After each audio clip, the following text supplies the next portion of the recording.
This week we have created a lot of buzz around the idea of decentralization and how it is the best way for India's polity to grow.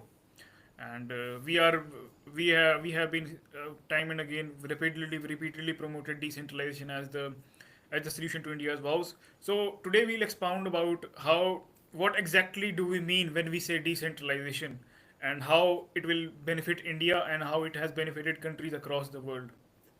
So yeah, let's start. Yeah. Yeah. So one of the issues right now in India is that, there is too much centralization of power. See, India on paper is supposed to have a federal form of government, but we know that, in reality, it is the center which is actually controlling a lot of funds and also where as to the expenditure should happen. So this is something which is always problematic. Like even in countries like US, states actually have better control over their finances, and a lot of things are actually delegated at the state level, and from them to more to the local body level, to the cities. In India, the most important economic powerhouses are the cities, and they usually are very neglected in terms of the funds. And two, they are not really local government. Most of the bodies in the city are actually controlled by the state government. So it is the politicians at the state level that decide the policies at the city level, or it usually ends up being unelected bureaucrats, and that obviously doesn't work well. So what we are actually proposing is we actually want a lot of decentralization. And sometimes people think, we are talking about just devolution. Decentralization is actually a little bit more than just devolution. So what we actually want to do here is ensure that the local bodies at your district level, at your village level or city level are more empowered to take decisions that are more relevant for them. Today, cities like Bombay, Bangalore, or Delhi, these cities generate a lot of economic output and therefore money and taxes. But the state of infrastructure that you see in these cities is actually really pathetic. And the people don't really have much of a say because most of the decision making is controlled by the state government. So the urban population doesn't really matter too much for the government because it will only just be a few constituencies from the politician side. And when it comes to rural, obviously they are much more in terms of vote banks. So cities are always neglected. They usually get a very small share of the funds, and even if the fund situation is Yes, addressed, it of is the just that. entire government budget, cities only get 3%.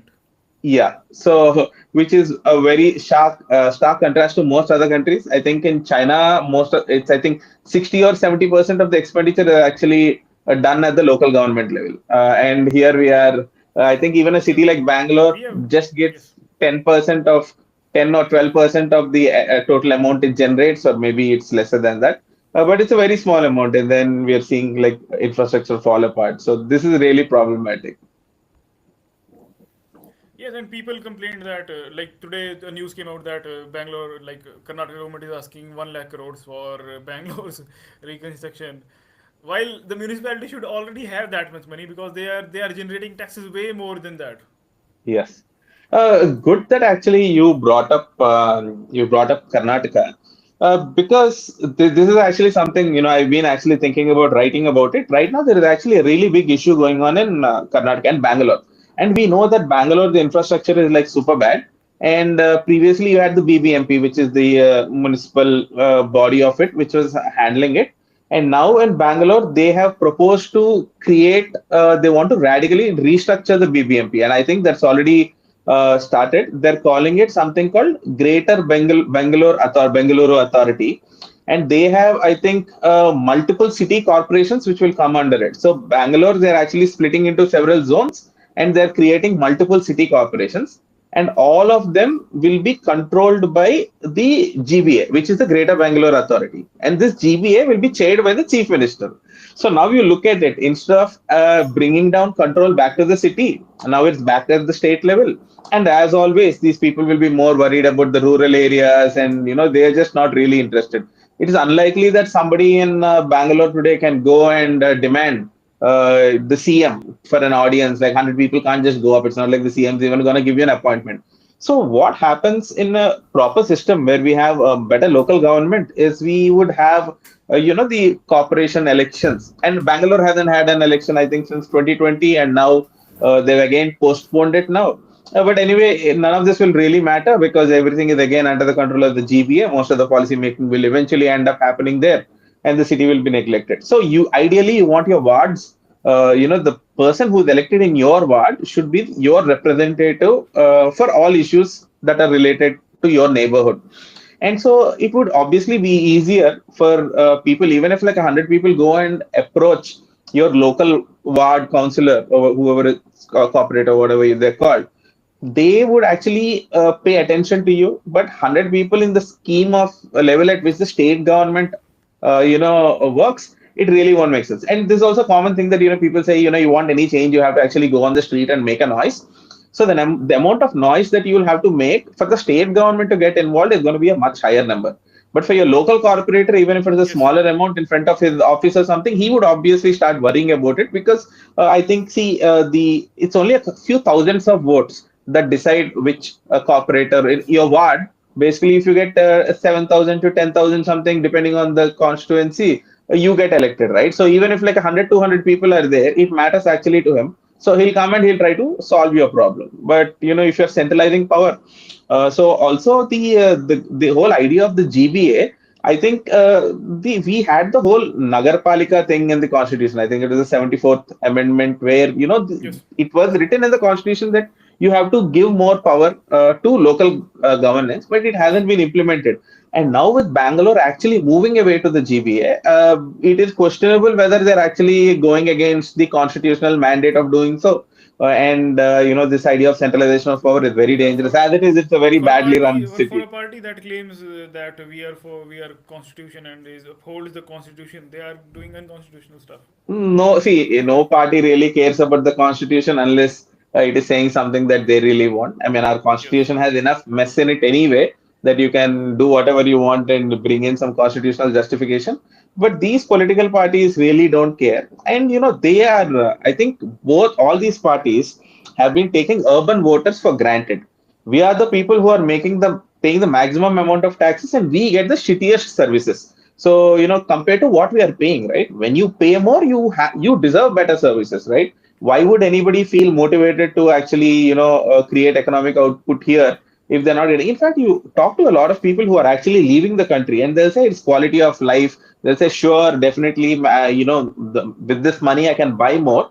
But when it comes to common services and all your roads, infrastructure, the amount of pollution, it's not worth it. So these people are actually getting frustrated because they are contributing a lot in taxes and they see that they're not getting anything, and most of this money is funneled across to some rural area to fund again a very counterproductive something like a crop scheme, subsidy, welfare, and all. So yeah, obviously people are annoyed, and neither BJP nor the Congress or any party really gives a damn about the urban citizen.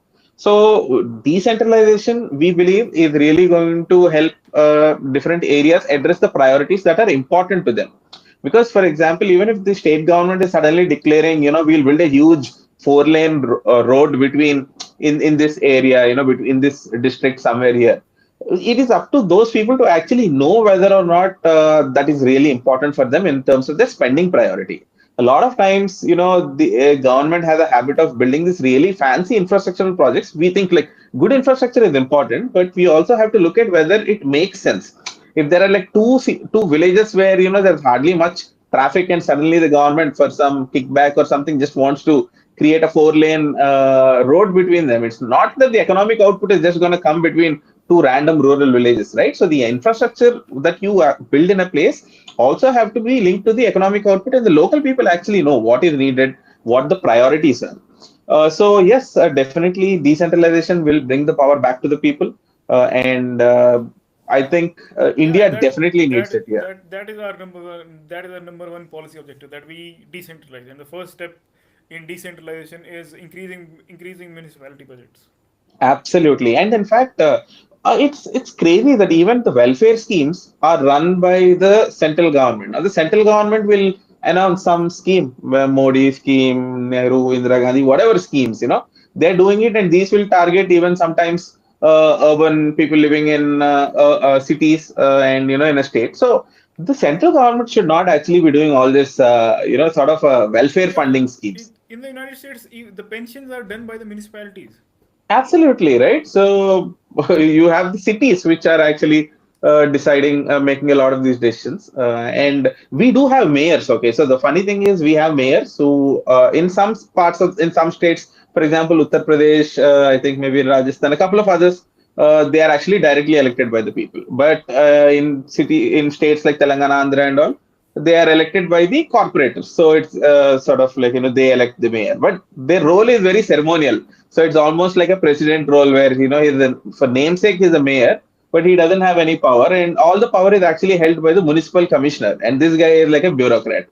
So again, Yeah, unaccountable, right? So when these guys go and just like start breaking down people's houses, saying this violation that happened, sometimes a lot of policies which are actually very anti-people are implemented by these municipal, the commissioners who are very arrogant bureaucrats, and they are absolutely unaccountable. Like you can go, 100 people can go, 1,000 people can go. Like he doesn't give a damn about you because his position is protected, right? So yeah, there's no accountability. So again, as we spoke earlier, if you go to your corporator, if he's worried that he'll lose the next election, maybe he'll address your concerns. But bureaucrats absolutely don't care. So yeah, they we have are no skin in the giving game. people, They yeah, can get transferred and they don't care about it. they don't care. They don't care. And there's a lot of arrogance. Like, see, the thing is, the difference between, I mean, this whole class itself is problematic. But the difference between a bureaucrat and a neta is at least the neta will come once in 4 or 5 years and say, I'll do something for you. Or, in between, they'll try to make you happy in one way or the other just because they depend on popularity. So if he's doing very unpopular things, he will get voted out. This can be a double-edged sword, but bureaucrats, they can do. They are like, whimsical kings. They can do whatever they feel like. So yeah, that they're much more dangerous. Yeah, definitely. And what we are basically saying is that let's bring the concept of skin in the game. That if someone if someone makes a decision on the behalf of the public and it goes wrong, he has to pay for the consequences of it. He cannot be he cannot enjoy immunity for wrong decisions. Absolutely. Politicians are held accountable by elections, but bureaucrats are not held accountable. And Absolutely. this Yeah. vague logic, given that there needs to be some governance in the absence of when the transition is going on. This has been given too much rope, and now that rope is strangling the people itself. First of all, what governance and where is the Yeah. transition? We are living in a literally. I mean, if you look at the state of infrastructure, it doesn't feel like there's any governance going on at all. So Yeah, today I went to Haryana comes in a relatively as compared to the national GDP, it comes relatively in a rich states like 4,000. It has crossed the 4,000 mark, but the cities like Sonipat and Rohtak, which are near the which come in the NCR region and which are considered like these are prosperous areas. If you look at the graph, like you wouldn't believe that this is really a bus stand there, that these are the roads. You couldn't distinguish whether it was some village or a major city. Like Rohtak has a PGI. Think about it. Like it is a city. It is a city or town of significance.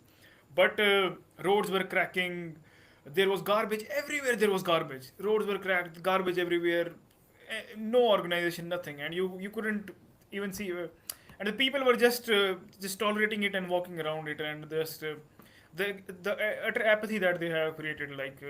They simply just blame the MLA and try to get the next one, and mayor is simply out of the question. yeah, no, I think more than apathy, it is. I think yes, it is apathy, but I think it has come because of helplessness. Yes, yes, yeah. What do you It is do? learned helplessness. Learn helplessness. So even for example, if you or I, we have a problem today in our city, around us in the neighborhood, there is very little we can do in the scheme of things, the way things are running now. Your bureaucrat, Yeah, he doesn't care. Your commissioner doesn't care. Maybe if he's a good guy, if he feels like it, maybe he'll say, okay. The corporators basically will say, okay, we only have so much limit on the funds we get, and go to the mayor again. That guy is useless. So who do you go to? How do citizen? So there are a lot of citizen bodies. Actually, Bangalore is a very good example. They have a lot of citizen bodies that are actually taking over areas where the government has failed. So they have actually formed a couple of organizations where they're even restoring lakes. So a lot of things are actually happening by these citizen bodies. And I think if you have a much more local government, these bodies will actually become more influential because they'll be able to influence and they'll say, you know what, these are our demands. These people have committed to it. So maybe we can vote for these guys. These citizen bodies can actually act as good checks and balances for the local government also, and those people will Yeah, have to come and explain to you why you should vote for them. Right now, it's yeah, all and that yeah, and something similar like that we are trying to do with the real free market. Like yes, we don't know when we'll be able to implement decentralization, but we can definitely start with people's participation and actually solving problems like fixing lakes, fixing roads, fixing cleanliness. These things can be yeah. done, and people are so definitely they everyone isn't interested, but there are enough people interested who are willing to contribute if there is an organization that channelizes their energies. Absolutely. And it's that, people are also the sort of civic responsibility that, people have.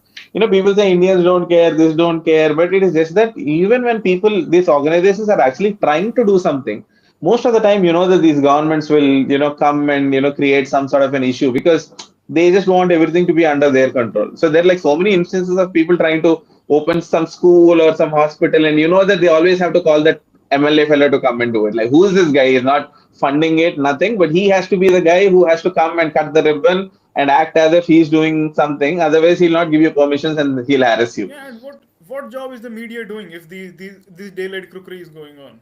Absolutely. And most of the time, half the media houses themselves have tied up with one political party or the other. So, which Yeah, explains the. we'll definitely cover that like most of the media channels are mostly political mouthpieces because that is the sole their sole source of revenue that they're relying on. Revenue, right? So the government, Yeah.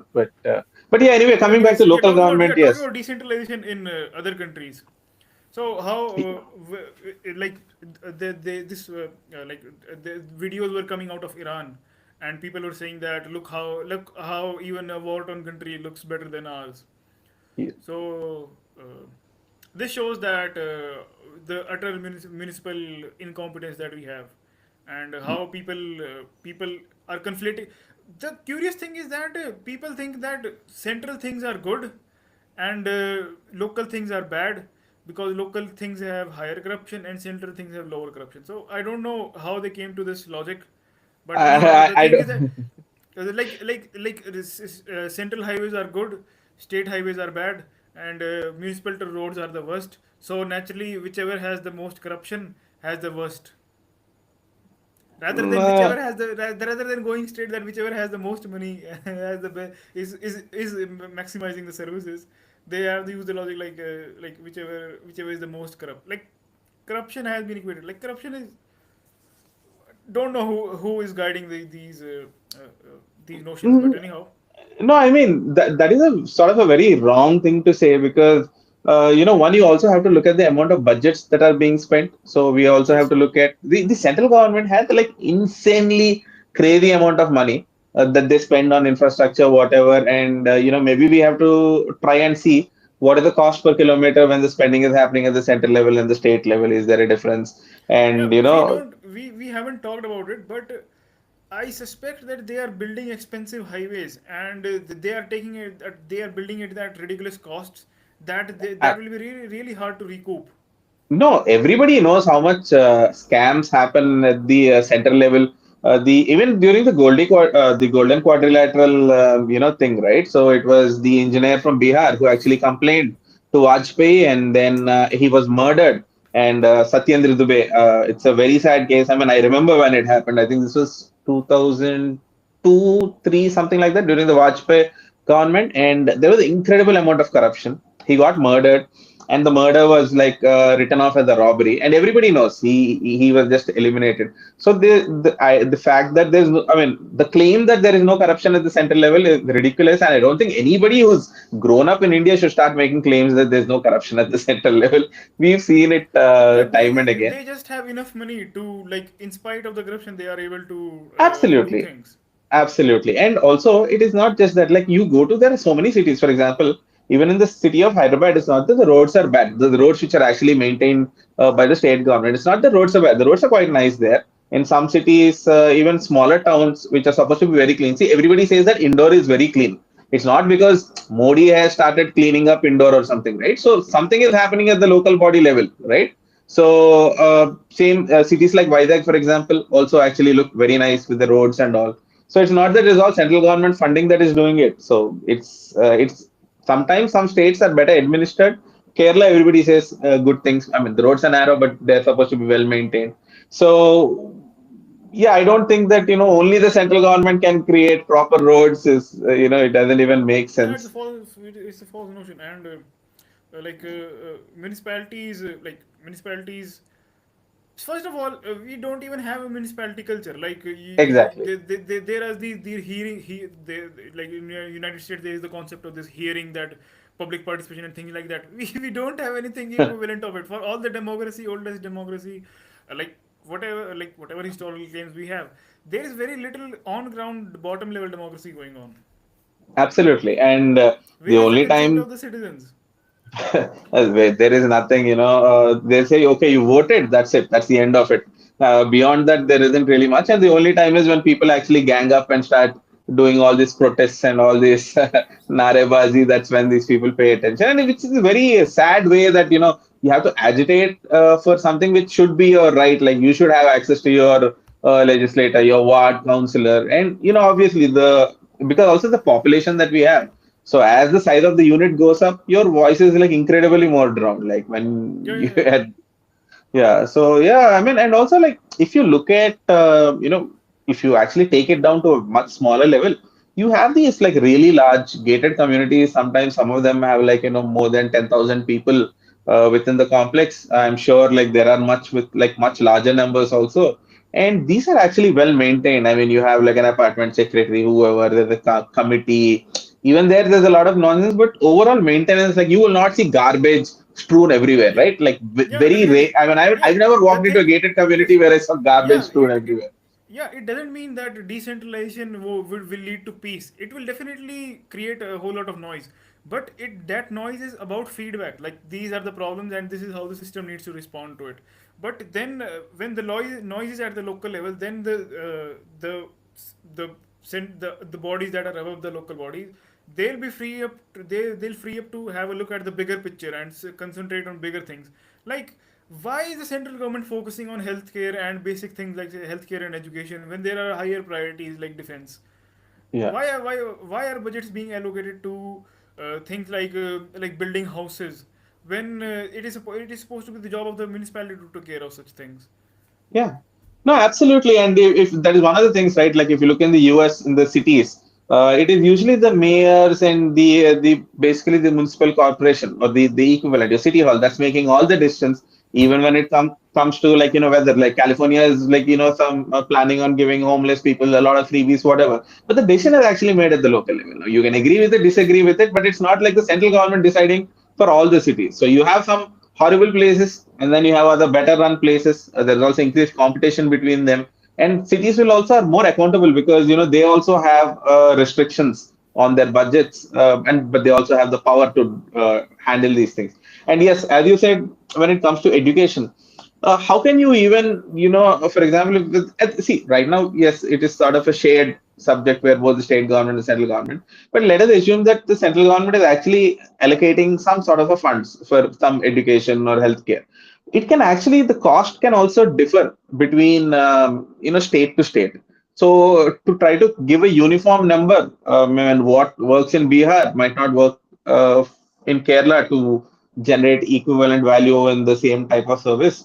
So yeah, central government should get out of pretty much everything other than like the very basic things about defense, foreign policy, and making sure that the coordination between the states isn't impaired. So because obviously, if they should ensure that there's free movement of goods, and states don't put in arbitrary restrictions on movement of labor, things like this at a very framework level. They can do it, but yeah, healthcare, education, all of these, the central government should absolutely get out of it. Uh, but yes, it is nice. No, so right now Modi will announce some scheme and he'll say some Modi scheme, and then previous governments did Mahatma Gandhi, whatever, right? So you have these schemes which are nice because that is how the whole election system, how our whole political system is set up. But central government is doing such a bad job of everything, right? So how do you, if they're not able to handle the basics properly, how can they actually handle the responsibility for the whole country to do all these things? Even the Swachh Bharat thing, like it's a nice incentive and it's a nice initiative in theory, but it's more feels more like optics than anything. Rather, just hand it over to the state and give them some ranking, put them on a leaderboard, or say that states which are actually cleaner have these reviews, something give them some credit, or some distinction that maintain this level of cleanliness, get some extra funds or something like that. But trying for the the central government to try to do all these things in so much detail is waste. And I think the best thing is to just devolve a percentage of the income to the states, a larger chunk of it, and also ensure that these people also devolve it. So the central government should also insist, or as the constitution has already said that the local body should be empowered. The central government should also make devolution of these funds conditional on them also devolving the funds to the city.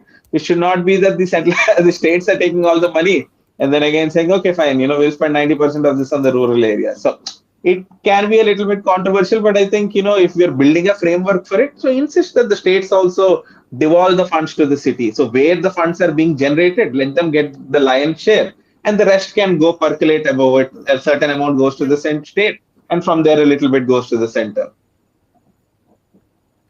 and like India is really exceptional in this case. Like the level of top-down system that we have, neither Yeah, China nor USA has this level of top-down implementation of policies. you have the chart, right? Maybe you can Yeah, just like yeah. pull Wait, it up. let me share it.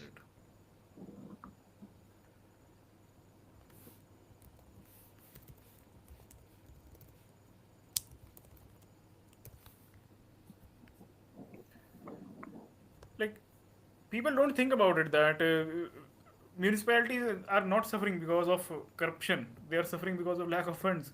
Like corruption is Yeah. everywhere. That's not Their new. lack of funds and lack of power to do anything also. They are Yeah, like essentially toothless for the most part. So yeah, I mean, yeah, the chart was very interesting because China and US are pretty much aligned. The curve is in one direction, and with India it's exactly yeah, opposite. And yeah. Now I think people can see. yeah, there. Yeah. So great. So if you're Yeah, looking at the number of employment, the number of employees at the federal level, both US and China have very little. China has like what 20% of it, and then on the other side, at the state level also, they have about the same. And most of the employment is actually happening at the city or the local body level, yeah. and that's India, about India, yeah, India is there. 60%. Yeah, India is We are there just in the in the opposite. high 30s, and look at the And states. Like look at the state. It is almost 55-60%. and And look and at and and there cannot be a greater explanation for anything, right? So us and China are pretty much aligned, and we also know that despite the difference in the authoritarian versus sort of a more constitutional republic values that these two countries have, still China's local cities or local regions are administered quite well. And that isn't because there is something great about China. It is just that the local bodies, even though it's some sort of an authoritarianism where the central party is only appointing these guys, but these guys are again responsible. The people can go address them and raise their complaints, and there's also competition between regions. So they've created a different structure. But the most important thing is that the most of the employment, most of the power, most of the responsibility has to be at the local body level. Both these countries at two opposite ends, but relatively doing well. And yeah, here and we are at yeah, the and bottom. connected to this is that why is China so successful, and like why China took off and India didn't in the same way. People say that Yeah. oh, it is because of China's dictatorship. Where there you put the rule that the house will be road will be built here, road is built there, and they don't care about property rights. No, it's not like Uh, that. no, the thing is, let's look at it. Do you think, I mean, okay, roads are a problem, but do you think roads are the main reason why India is such a pathetic state? Like, okay, it's not that, see, China is able to build roads wherever they want. Let us assume for the sake. It's not true. In India also, when the government wants to build a road, they get it via whatever the land acquisition thing, and they'll give you some compensation. In some cases, some areas it gets dragged out, but that is not the explanation why our roads are in such a horrible condition. Why do we have potholes in the road? The reason the potholes are not getting filled is because of badly run governance mechanisms here. That has nothing to do with the fact that the government, China government, can just take off whatever land and kick people out. It has no relation. Also, people just bring up that point just like without thinking, because they think they just like a lot of people have this sort of an appeal about dictatorship, and a lot of countries have had dictatorship. All of them did not actually succeed. So we have to look at what are the And the policies that actually. same dictatorship in China Yeah, created the Great Leap Forward and the Cultural yeah, Revolution. They simply ignore absolutely, that. No, no, absolutely that no. wasn't because of dictatorship. That was Yeah. because of some other reason. But this development is definitely because of dictatorship. If it was because of And Chinese, dictatorship, then China yeah, would have been great from yeah, 1940s, and 50s, no? yeah, and talking about Chinese municipalities, like how, whatever you may say about their governance system, but they have adopted a sort of people-centric governance system. Like they definitely don't want political interference, but when it comes to service delivery, they are definitely on their feet all the time. Like there is this anecdote of a Canadian citizen who went to China for setting up some factory, and like he tells the story that every week a person from the municipality comes in and asks him whether everything is going all right and what can we do for helping you. And then one week he was just coming, he had just come from some faraway trip, and he was like, there are a lot of flights from airport to the factory, and it will be good if the route could be improved or something like that. Next day, the very next day, the municipality guys started taking off the red lights. See how quick this action is. Like imagine something similar happening in India. What you think the only time? See, the thing is in India, if you're a business and you see a government officer come to you, you will panic. Not panic. See, you will always get stressed out. Okay, and Yes. I've been doing business for a lot of time, and a lot of times, sometimes it's just like anytime that a government officer even wants to talk to you, even casually, you're always having the stress, like what is this guy gonna screw me up now? Like, is he come here to create some sort of a problem? That is how things have been in India. And I don't think anybody, like, other than, somebody who is like, just trying to push one political party or the other, where have any entrepreneurs in India come and said, oh, wow, amazing, great service by the government? You have to run behind the bureaucrat. You have to go to his office. You have to stand in a queue, wait till he comes. Even if he's sitting there, he'll make you wait for half an hour just to show his power. And when he comes to your factory, when he comes to your business, he's always usually creating more trouble. So, who has experiences like that? There's so Yeah, many people who talk about these this is experiences. exactly No, reverse. They claim to be public servants, but they are taking services from the public. yeah, yeah, we are the real servants for them. We are the slaves for them. They take every single, whatever tax money they have. On top of that, there is corruption involved, extortion, and on top of that, see, the thing is, when a government officer comes to you, and he will not even, sometimes directly ask you for a bribe. He will make you grovel. He will make you grovel. You have to beg him to take your money. On top of, see, he's taking your money, he's creating problem. On top of that, he'll act like he's doing you a favor. And these are Yeah, kings. They actually act like kings, mad yeah, and kings. they are the legacy of British colonialism. Yeah, and see, what has changed? Nothing has changed after the British left. They just transferred the names. Now they're saying, see, back then, the thing is, when the British were there, you could protest and you were a freedom fighter, whatever. Now they'll call you anti-national today, and they'll say, hey, this is a democracy. You should not do all this. Just vote once in 5 years and shut up. And at least back in that time, when people really got fed up, they would really go against the government, and everybody said, okay, it's fine. Foreign people are ruling it. So at least then, a lot more forms of resistance were, considered okay by people. But somehow now they fooled them. They're saying, this is a democracy. We've set up all these systems, and also you have control. They just created this illusion of control. Democracy, Yeah, the way it is in the country, is the just the source illusion of the control. source of the source of the decision making is so far away from the reach of a common man that he simply Absolutely. doesn't that he's simply irrelevant. One voice simply doesn't matter. You have to create hundreds and thousands, block the streets, block the highways to listen to your voice. Absolutely. And also the other problem is, when you have taken the control so far away from the person, it is very difficult to even, do focus on, like, people who are trying to campaign on systems of governance also. will be usually restricted to cities. And once you go outside that, and most of the vote power is actually decided by your rural votes. A very governance based parties also find challenges sometimes. Yes. Yeah. Yeah. So I was about to share this video. This video. This is a really important video. This channel is basically dedicated to promoting localism, and Okay. it gives a contrast between Switzerland and Ireland. So when if you listen to this carefully, then you will see that oh, this is like like Ireland has unitary system, like just like ours. Like Yeah. ours pretends to be a federal system, but it is actually a unitary system.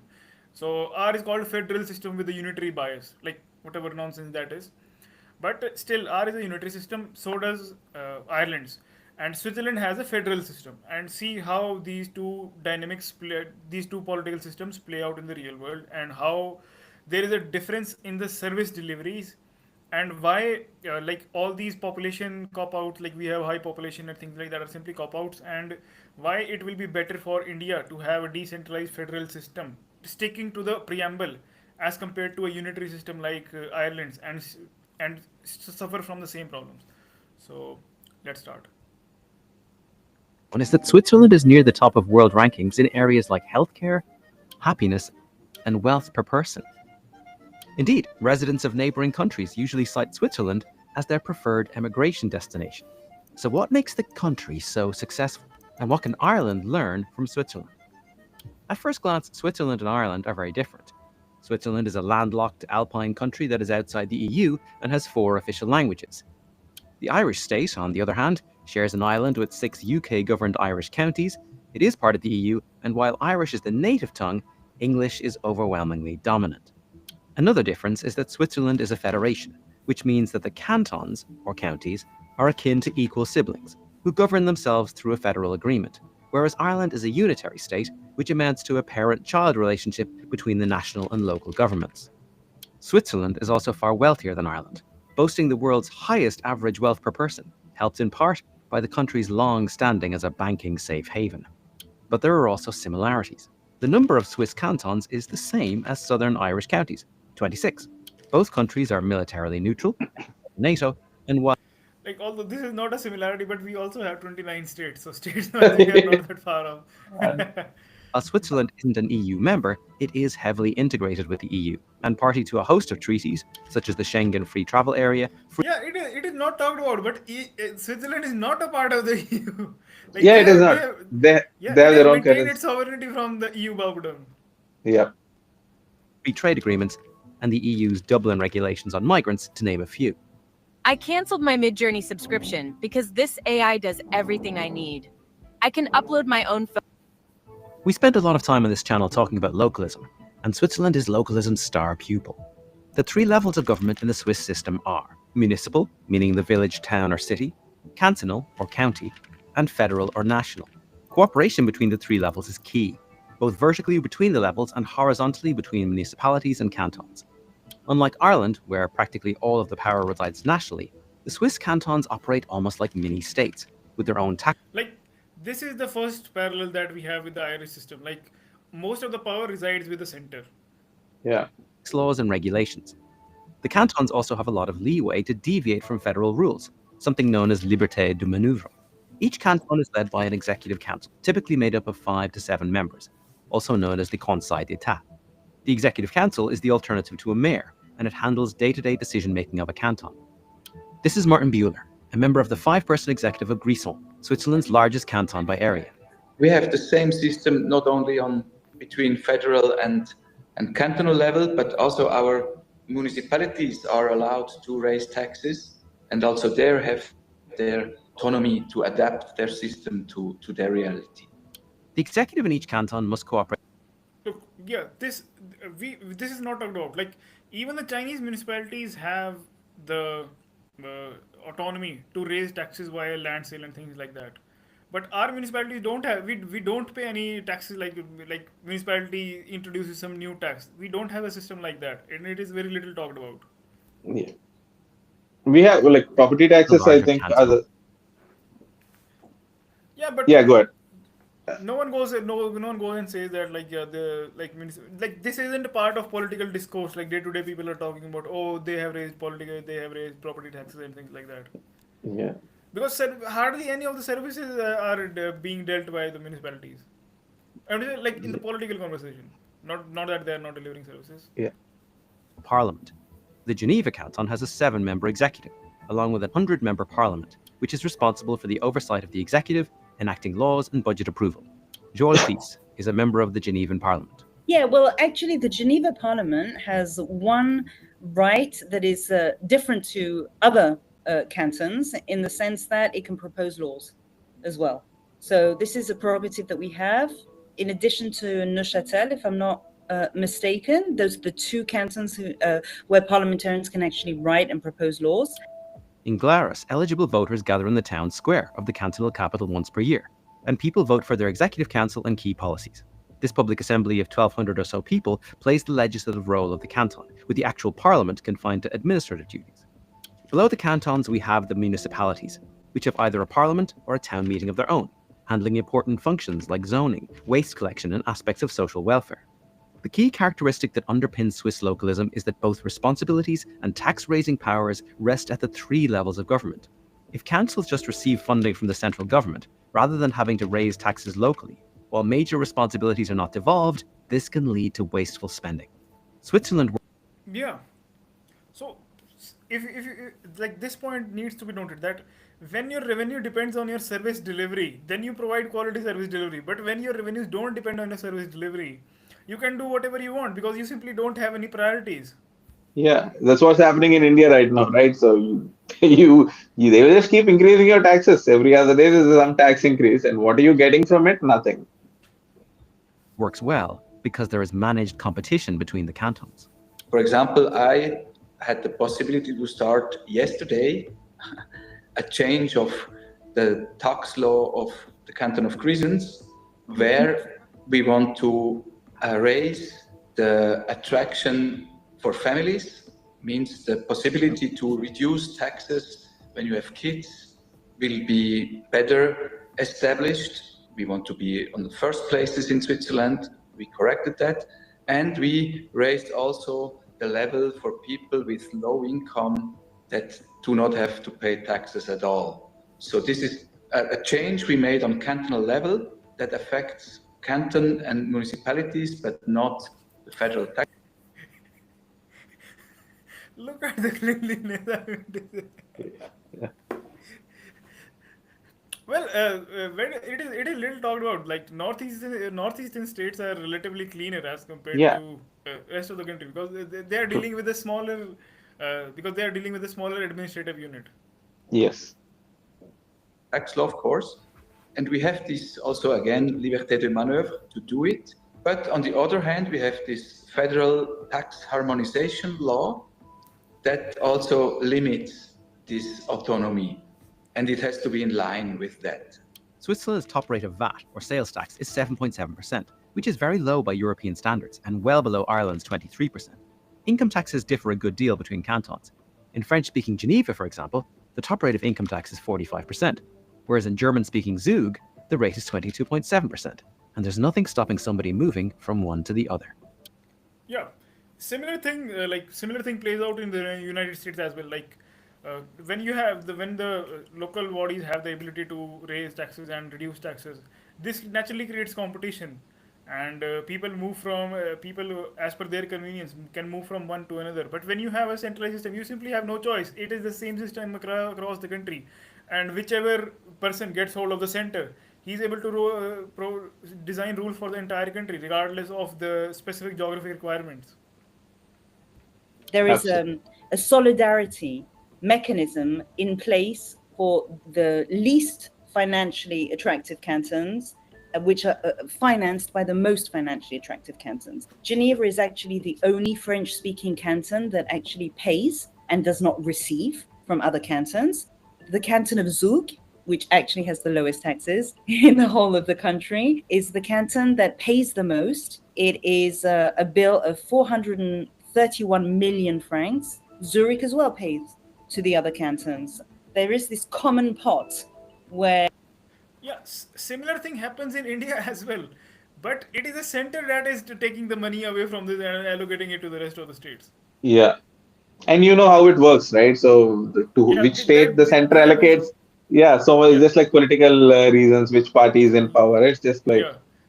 It is not cooperation going on among the states. No, no, no. It's not yeah, like that.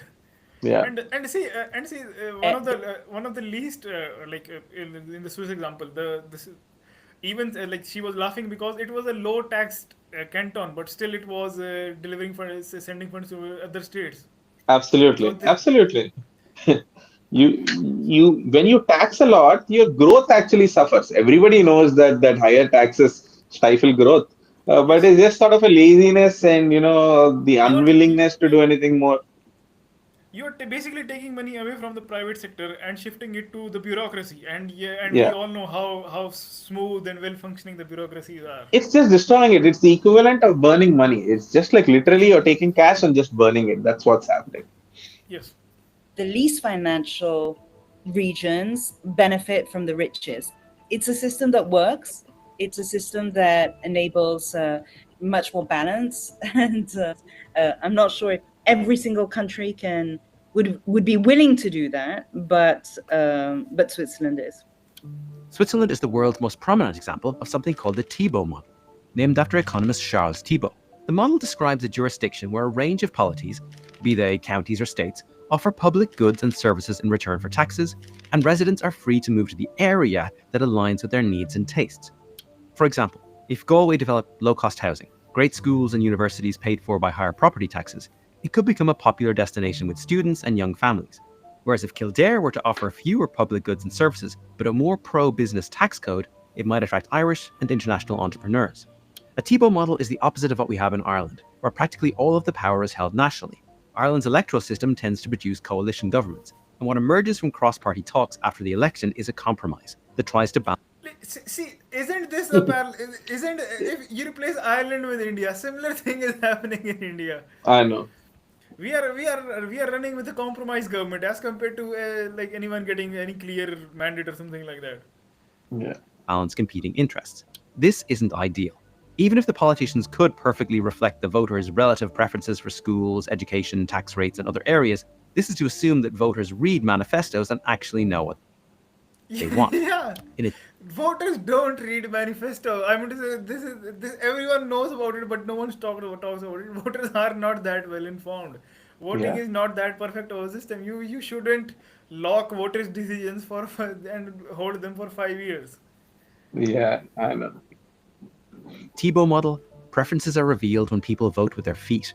If they can't Yeah, and like this is how market economy plays out. Like you Yeah, experience a product, and then if you don't like it, you switch to the next. But in election system, this simply doesn't happen. You are locked in. You're like such a huge chunk of land is locked in the policies of a particular organization for such a long time, and you have to go very far to get out of the jurisdiction of that particular administration. absolutely. vote their leaders out first. A highly localized system like Switzerland's does involve more churn, friction, and instability at the bottom. As local Yes, yes. This doesn't mean that like localism won't mean that there will be peace. It will definitely mean that there will be a whole lot of commotion going on, whole lot of chaos going on. But chaos and commotion will help in resolving the problems and system upgrading itself rather than suffering the same problems again and again. Like Yeah. this loop simply doesn't happen here. If a place is dirty, it will remain dirty. It's sort If of a a if feedback loop, right? So it's Yeah, because people are just moving. Some people, if they prioritize the more cleanliness, they're going there. Some will say, you know what, I want a more vibrant economy, and so they'll move there. So eventually, you have these zones which are also trying to compete between themselves and trying to provide value to whoever's staying there. So yeah, this from chaos, there's always spontaneous order, yes. provided that there is no higher level things pushing it down. So Yeah, and it's a people in India have some aversion to chaos, while in the streets all they see is chaos. I mean, yeah, if I mean, yeah, you just look at the roads and the traffic. Yeah, governments tussle, raise taxes and debt, and they have to cut costs from time to time. But instability at the bottom and the budget discipline that this enforces produces stability at the top. The Swiss government and its currency, the Swiss franc, is an island of stability at the heart of Europe. Are you a shy and introverted kind of person? Do you get anxious while talking to other people? Do you know exactly what to The key feature for a localized system is the raising of local taxes. Sure, a new aquadome sounds lovely, but if the people in a town or county had their property taxes increased by 5% for 5 years to pay for it, their enthusiasm for the water park might soon evaporate. In Ireland, funding Like here some central scheme decides that like this town is supposed to do this town is supposed to do that, we'll send the money and things like that. And people don't even know that whether the project is feasible or not. They're just happy that, oh, we are getting the money, why not use it, rather than realizing that it is their own money that is being handed them back to them, with the politicians and bureaucrats taking their chunk out of it. Yeah. And there will be no long-term benefits of it, and it will simply end up, in the end, it will simply end up in raising out their taxes, flows from the national government, so towns and just like in India. might soon evaporate. In Ireland, funding flows from the national government, so towns and counties are incentivized to apply for the maximum grant funding that they can get away with, which leads to concentrated benefits and diffuse costs. One area gets the money, while all areas pay for it. This puts the And this is constantly the complaint that all the states have, that why are Certain states getting, why is everything go to Bihar or UP or whichever, yeah, yeah. well, And see how what like how much parallels do we have? Like this is just a yeah, unitary system playing out on a much larger country. yeah. finance minister of the day under pressure from backbenchers to loosen the purse strings for their constituents, especially if there's an election approaching. So why couldn't Swiss-style localism work in Ireland? One of the common reasons given is that Ireland's population is just too small for localism. We're a small island state that doesn't need to be divided further. But Finland and Yeah, like in India they use that decentralization cannot work because we have a large population. In Ireland they are using that. They're saying it's small. It is a small population, so basically they are just using whatever way to just centralize power.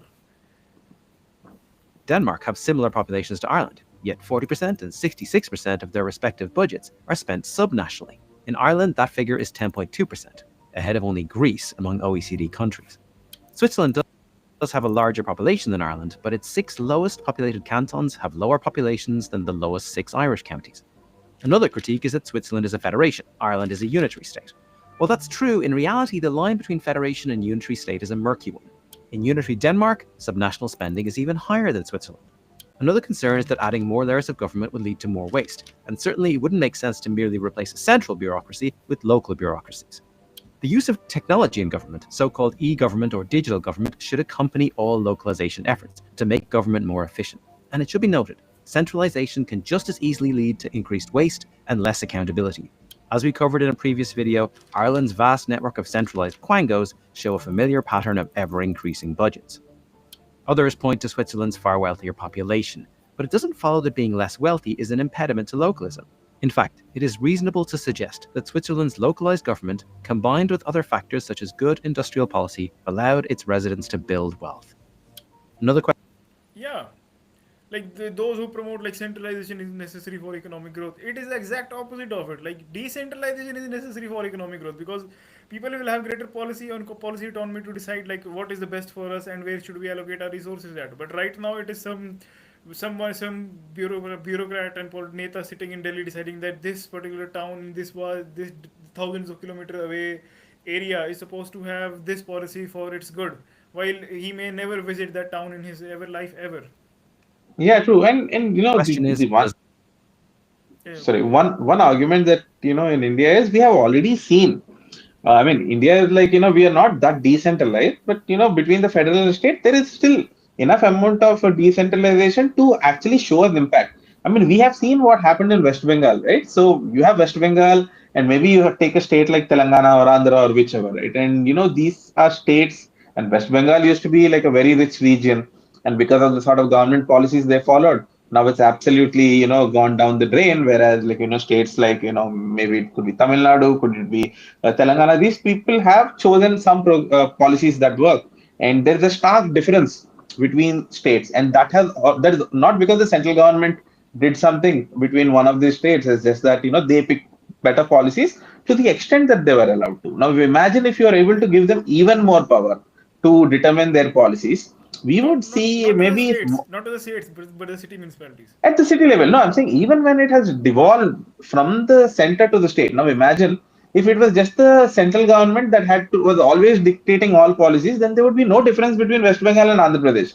The policy Yeah, would have been uniformly enforced across the country for better or worse. But you're taking a much bigger gamble, and considering the history of the governments we've had for the last 70 years, it would have been an absolute mess. So now at least some states, to some extent, are able to improve. So as we increase the amount of power and more devolution to a local body, why not maybe go out probably? I mean, maybe end up like Singapore or maybe something else. We just don't know, right? There's a lot of possibilities for some cities to actually take the lead. Hyderabad or Bombay, Bangalore, whichever. yeah, definitely.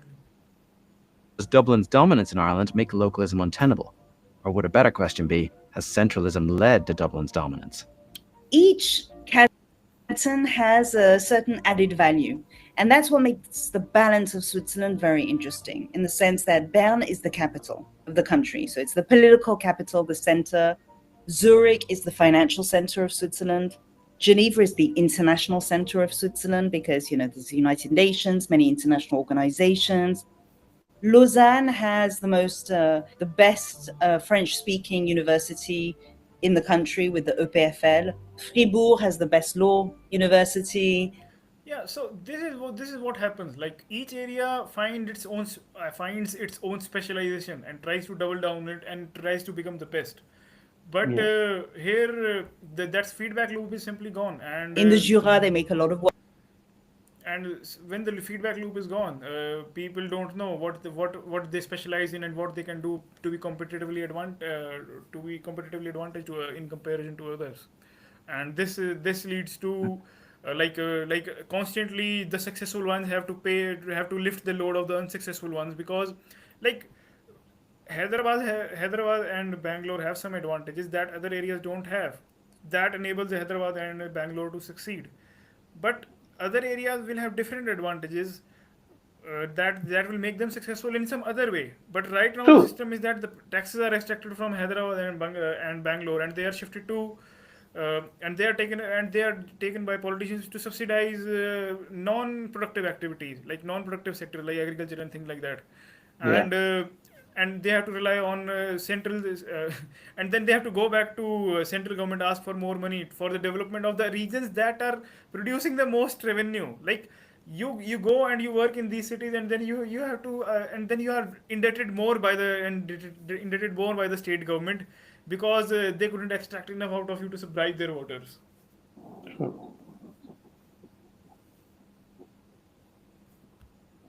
Canton has a concentrated amount of prestige or power or industry.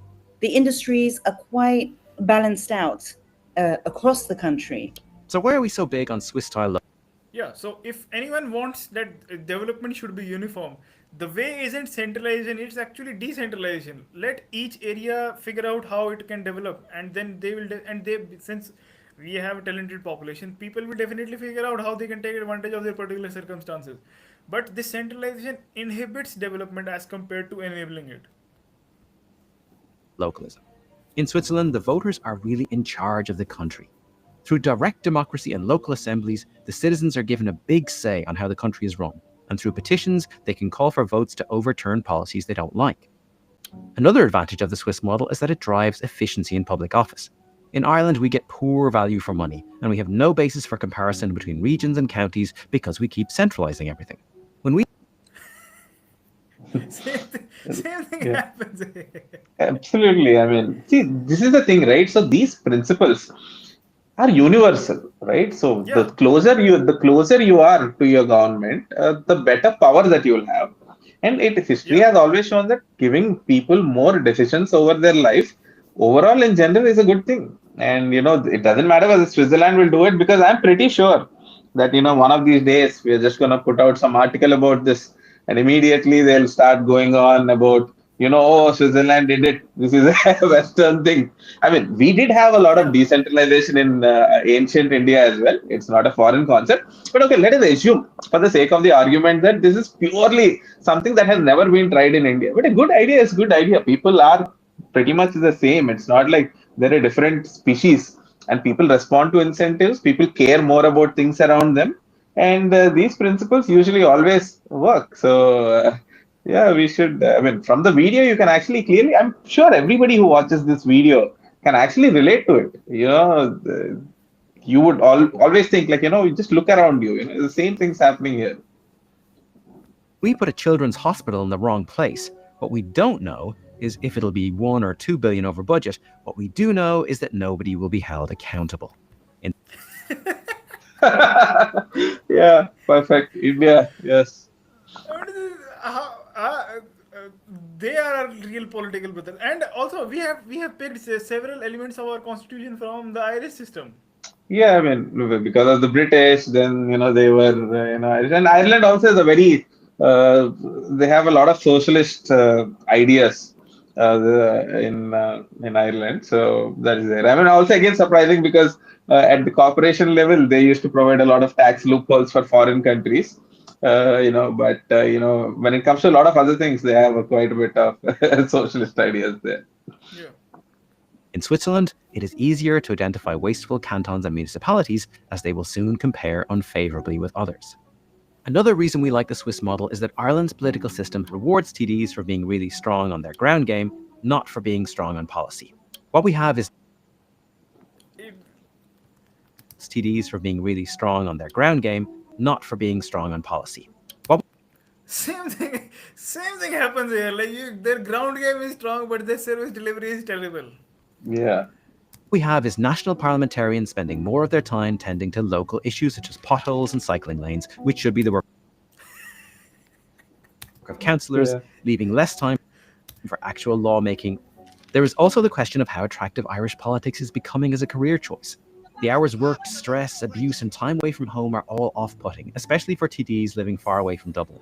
Ireland's centralized system produces angry and fractious debates, with politicians Like, where does the parallels end? Yeah. vying for the best sound bites to make it on the evening news.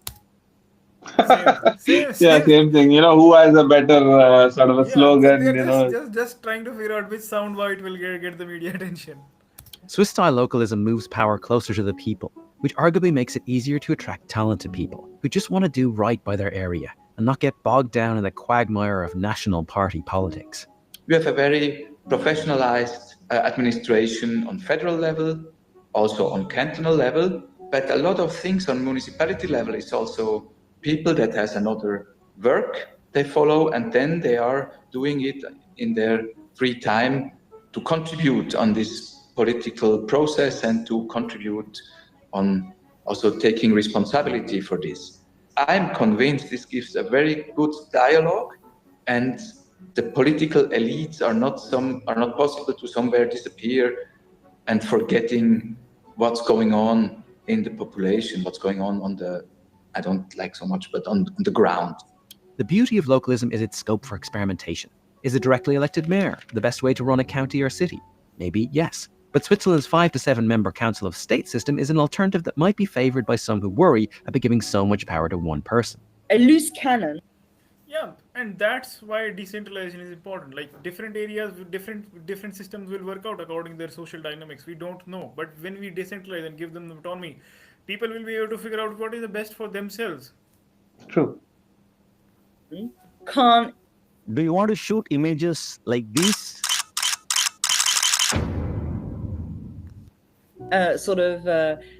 Initiate a revolution in the sense that everything is geared towards stability and everything is geared towards consensual decision making. And so I think that really is what makes the identity of Swiss politics very unique. Above the counties, we have Ireland's 3 regions, which are barely used outside of EU elections and to some extent in planning. Certain functions such as universities, hospitals, planning and energy generation could be well suited to rest at regional level, like they do in Denmark. What about localism's potential for Northern Ireland? In Belfast, MLAs and MPs often don't agree on much, but what they do have is a shared love of Belfast, Antrim, and Ulster. If a border poll ever did take place, a southern state organised along county and provincial lines would likely be less threatening than the current hyper-centralised one. As for the EU, the principle of subsidiarity holds that powers should rest at the most local level possible, and this is something we are increasingly drifting away from. This is Fine Gael MEP Sean Kelly. Many people don't only realise that 70% of legislation comes from Europe, and that in the Dáil they're often only transposing what's decided.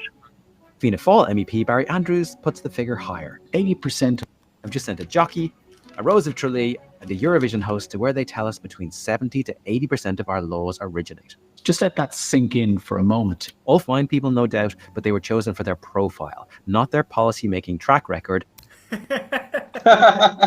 Yeah, we have a fair share of the same thing. We have a movie star, we have whatever, filmmaker, politicians and things like that.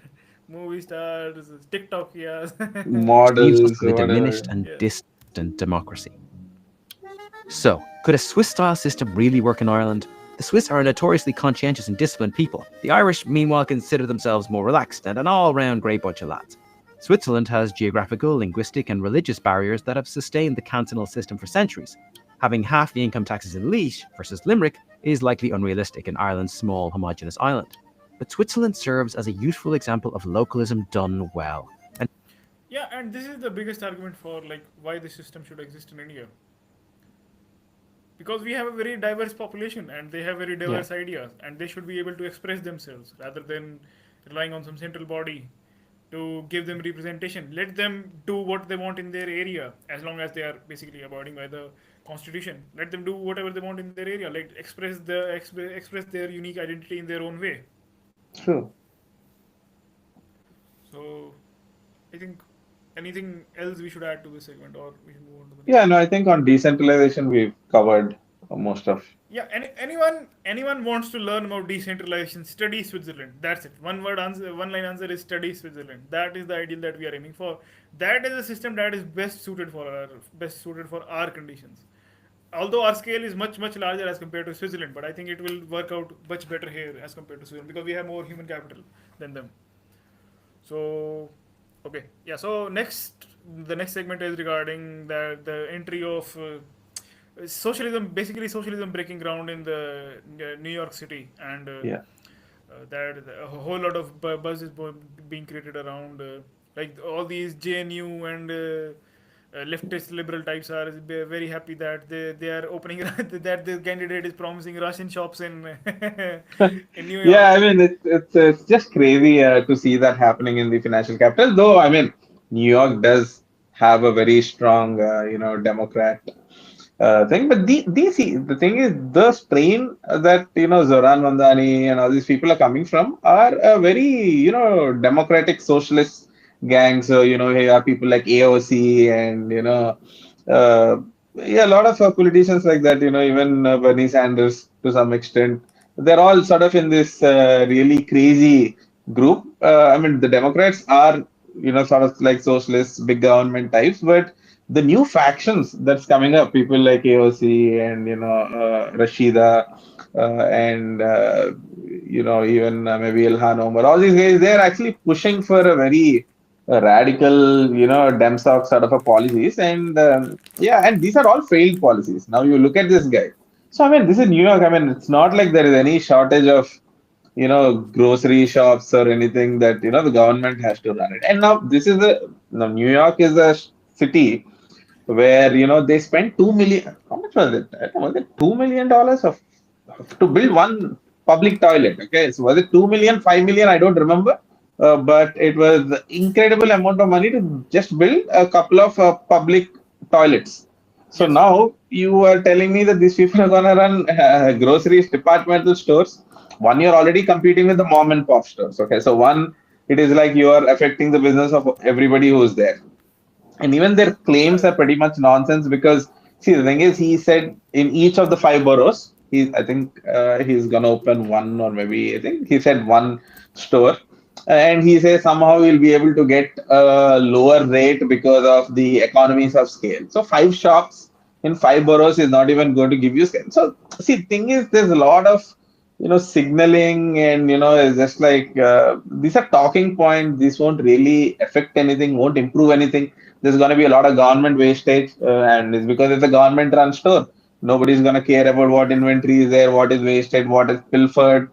So no accountability there. It's going to just end up wasting a lot more taxpayer money. And okay, fine. Let us say he's going to run 5 stores. He's going to waste a few millions.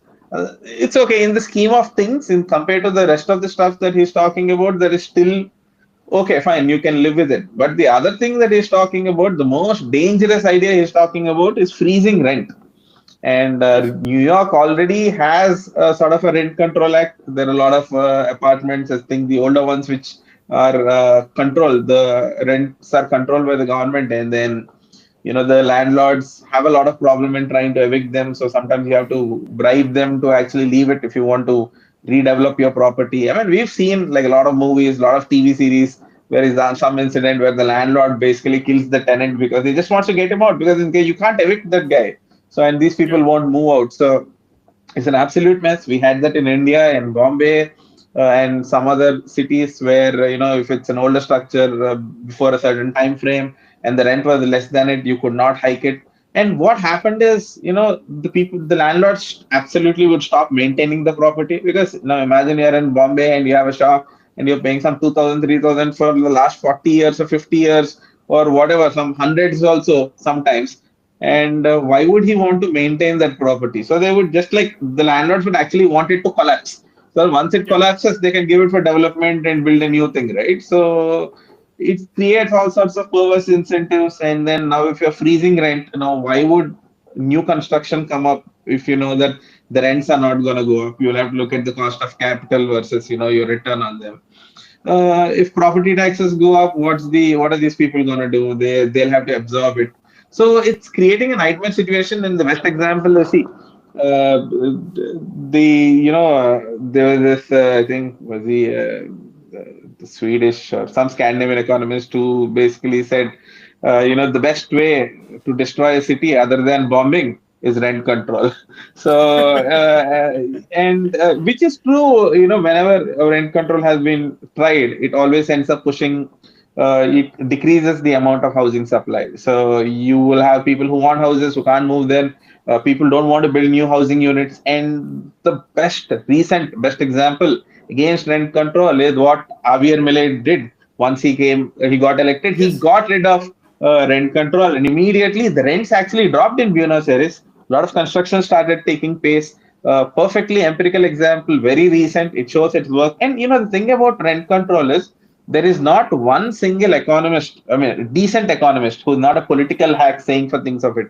Nobody has ever, produced one study where they said rent control is good. Every single economist of at least like reasonable repute has always, the position has been overwhelming saying that, this is one of those policies where, everybody is largely on board with it is rent control. Rent control is bad, it's destructive. Even socialist economies, okay, they're like, it's not that, that because, it's like not the free market. Even the socialist ones have recognized rent control doesn't work. And everywhere it's tried, it's been a disaster. So this guy bringing that idea into New York, and I don't know to what level he'll be able to implement it, but it's going to create an absolute mess. It's going to create, obviously a shortage.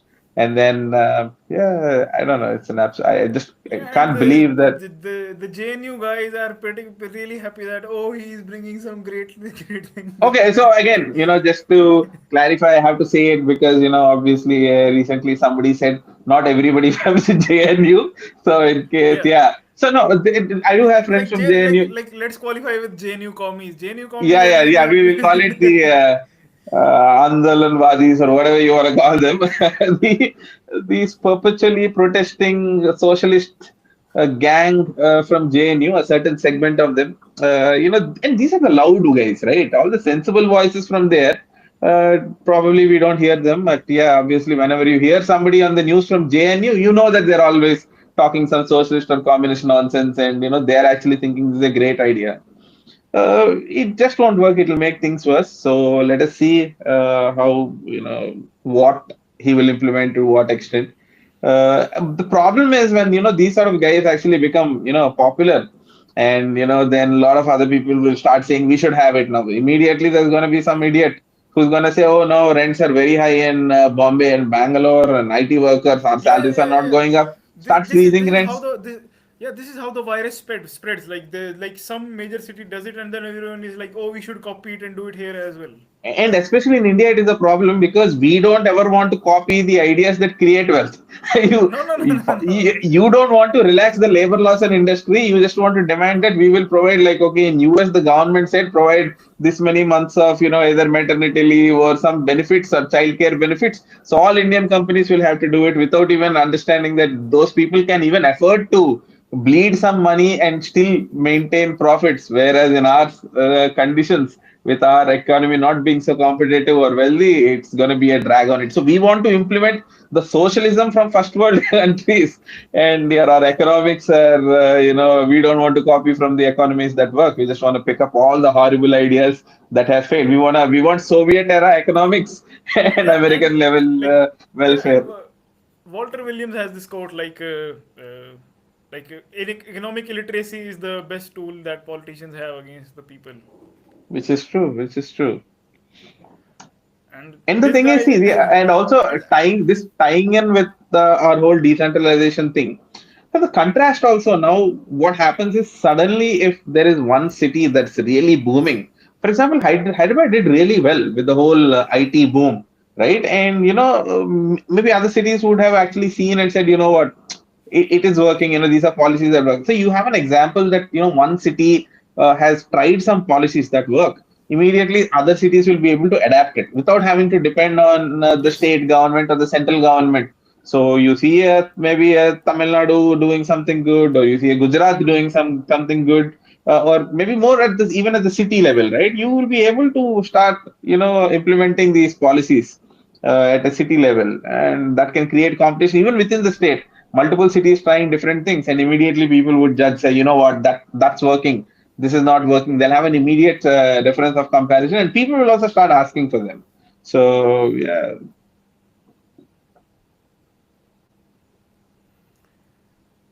okay, so if anyone you has any questions, then we'll address them. Otherwise, we'll end the stream.